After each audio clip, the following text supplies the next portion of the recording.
Test, test. Can you hear it? Am I good? Good to go? All right, here we go. We rolling? Football, tennis, and volleyball, we have it all in today's show as high school sports seasons move toward the postseason, and some have actually finished postseason. Hi, and welcome to Prep Rally. So in today's show, we will review or take a preview of Friday's Week 8 football games, plus we'll recap the 7A state tennis tournament that ended on Tuesday at Bentonville. We'll also take a look at next week's state volleyball tournaments all over the state of Arkansas. The 7A tournament will be held in Conway. And finally, at the end of the show, our NWADG Prep Spotlight will shine on Siloam Springs senior Luke Gumm, who is quietly having a great season for the Panthers. So we'll start today with football, where we are down to the final 3 weeks of the regular season. Well, a lot can still happen over these final 3 weeks, but the playoff picture is starting to become a little bit more clear, starting to take some more shape. So it'd be a safe bet to say right now, Bentonville West, few people had them pegged as being a challenger for the 7A West Conference Championship in just the second year of the program. But the Wolverines are 7-0 with games left against Rogers Heritage and Rogers High. That's all that's standing between them and a Week 10 showdown with Bentonville High. Bentonville also faces the same two teams, only in reverse orders in Weeks 8 and 9. So the Tigers, who have won 4 in a row, should also be 6-0 going into that game. So that will be quite a game over at Tiger Stadium. There are a couple of other big games in the 7A West on Friday. The biggest one will be in Fayetteville, where the Bulldogs, and they had lost 4 in a row at one point, but they've rebounded. They've won 2 in a row. They are going to be hosting Springdale Harbor, a team that was ranked number 1 in the state just a couple weeks ago that's now lost 2 in a row. So this game proves to be a big game, be looming large for both teams as they try to lock up that number 3, number 4 playoff seed from the conference. With that comes home field, games in the first round of the playoffs. So that's a big game that'll be taking place down at Harmon Stadium. Both teams are probably out of the running for conference championships. Looks like Bentonville and Bentonville West are going to lock up those 2 spots, but still going to be a huge game. Another big game Friday night will be Springdale High. Now they will be taking on winless Van Buren, but this will be could be a tough game for the Bulldogs because Van Buren is not a bad team. So the Bulldogs, they are in that battle for one of those final couple of playoff spots in the 7A West. So this will be a big game for Springdale on Friday night. Here's a look at the rest of the schedule Friday night in games across the region.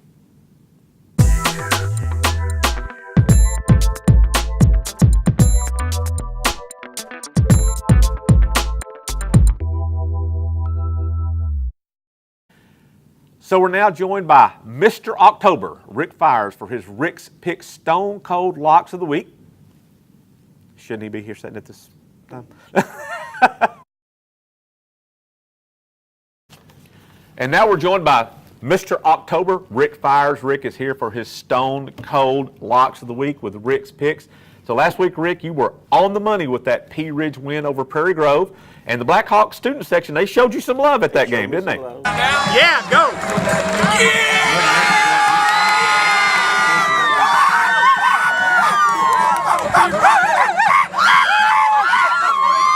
Yeah, so they were really happy to see Rick. Other side of the field, a little bit different story over there. You went against Prairie Grove, and the students over there showed you a different kind of love. Come here!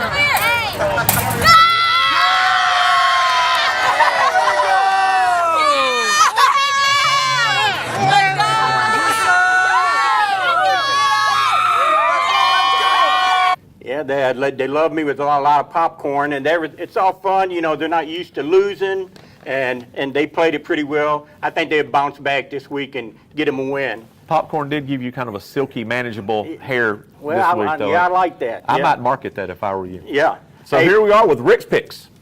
Hey, you know what? It's weird how things change in 1 year. Usually it's Bentonville, and then it's Springdale Harbor, Fayetteville, all them teams up there. Now Bentonville is still up there with Bentonville West, and we got the 2 stalwarts fighting for number 3 and number 4 spot at Fayetteville, Harmon Field. Who'd have thought that 3, 4, or 5 weeks ago? Yeah, absolutely. But you know what? Harbor's had a lot of turnovers, and I don't understand why they're having all those turnovers.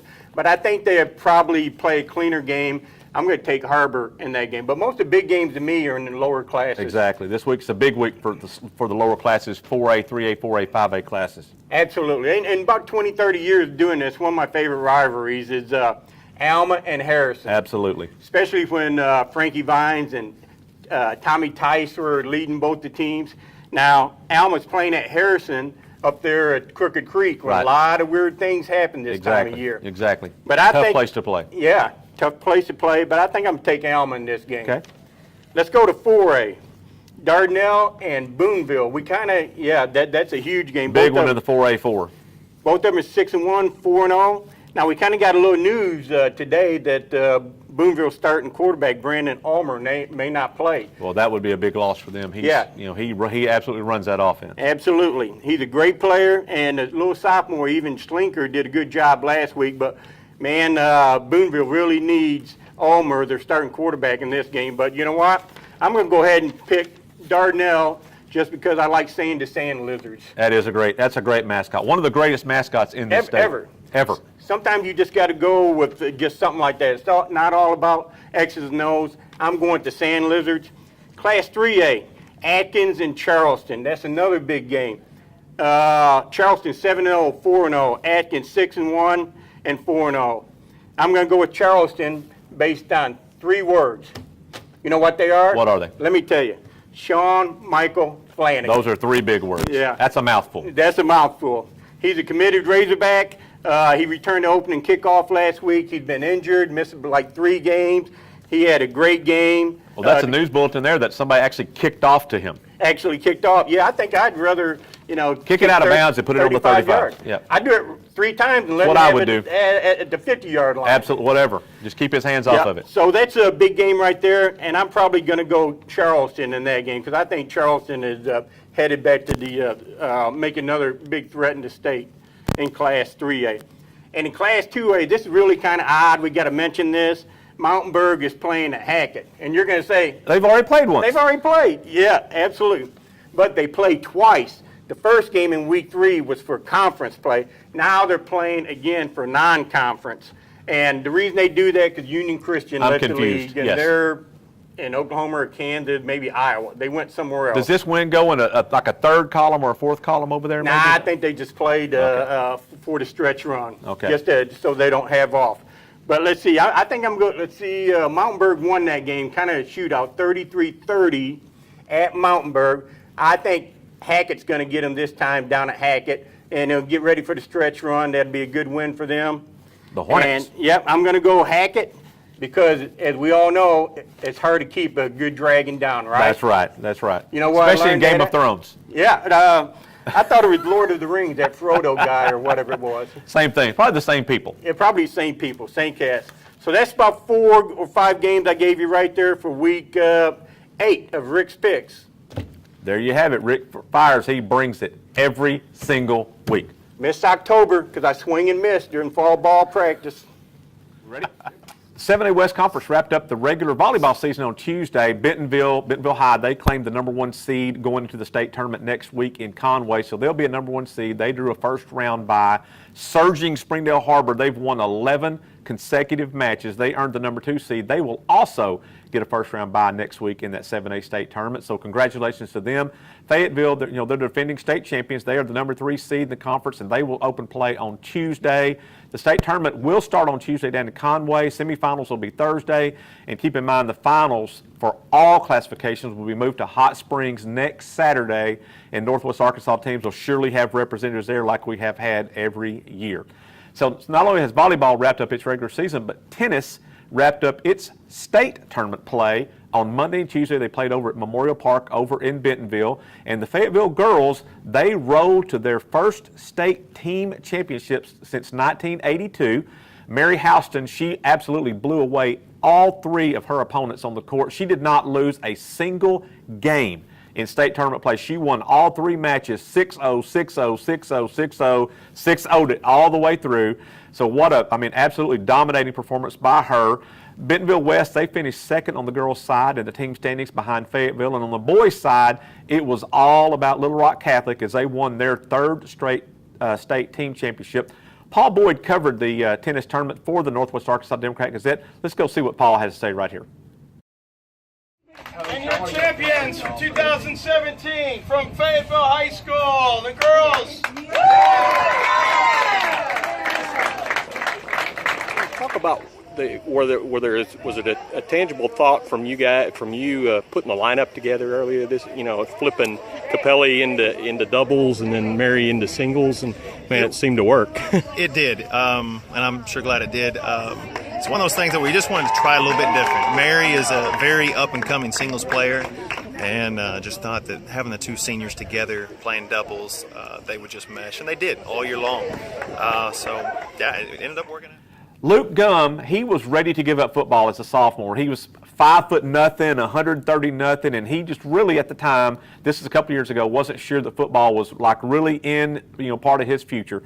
So he sent his coach an email and said, "Coach, I think I'm just going to go ahead and walk away. I'm going to move on to some other areas of my life, and football, it doesn't look like it's going to be part of it." But instead of accepting that, Coach Brian Ross, the coach over at Siloam Springs, he replied back to Gumm's email and encouraged him, was able to convince him to stay out and stick with football and stick with it. That's turned out to be a blessing for Siloam Springs, as Gumm is enjoying a breakout season this year as a senior. Now he's still 5'0", 130, but he's caught 31 passes this year for 597 yards and 7 touchdowns. Now, not only does he catch passes, but he also returns punts, returns kickoffs, and he also handles the kicking duty. So he kicks the field goals and the extra points for Siloam Springs. So he does it all. Here's more on Luke's story in today's NWADG Prep Spotlight.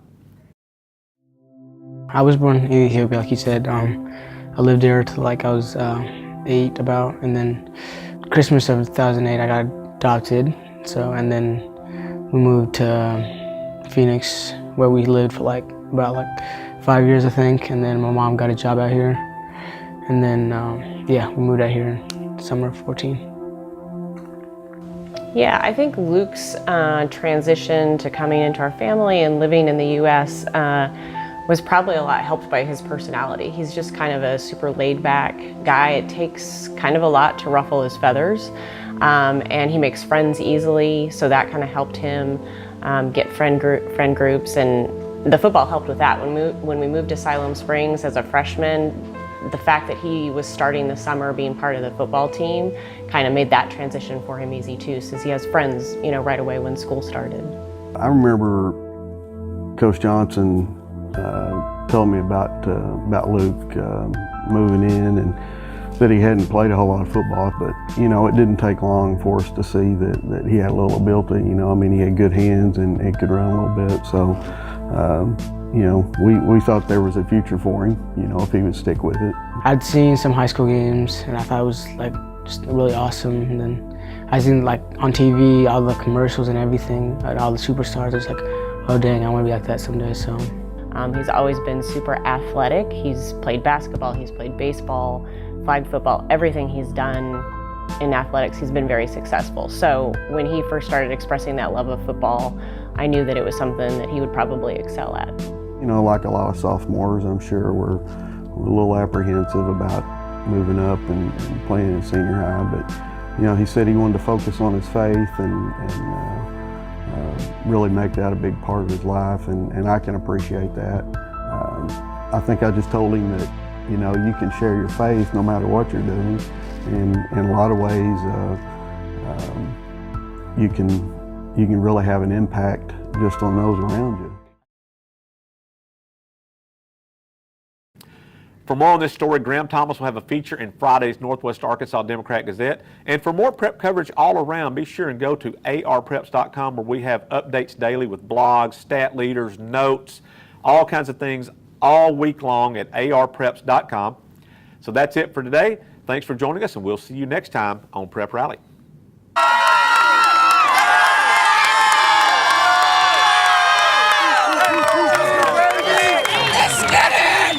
Our most popular part of the segment of our show, this is the Rick's Picks segment of the show, where we get Rick Fires, our expert prognosticator. He comes in and gives what he thinks are going to be the locks of the week for high school football games. And we want to make sure that you every week tune into this part. So we have Rick Fires always on his game, always right on the money.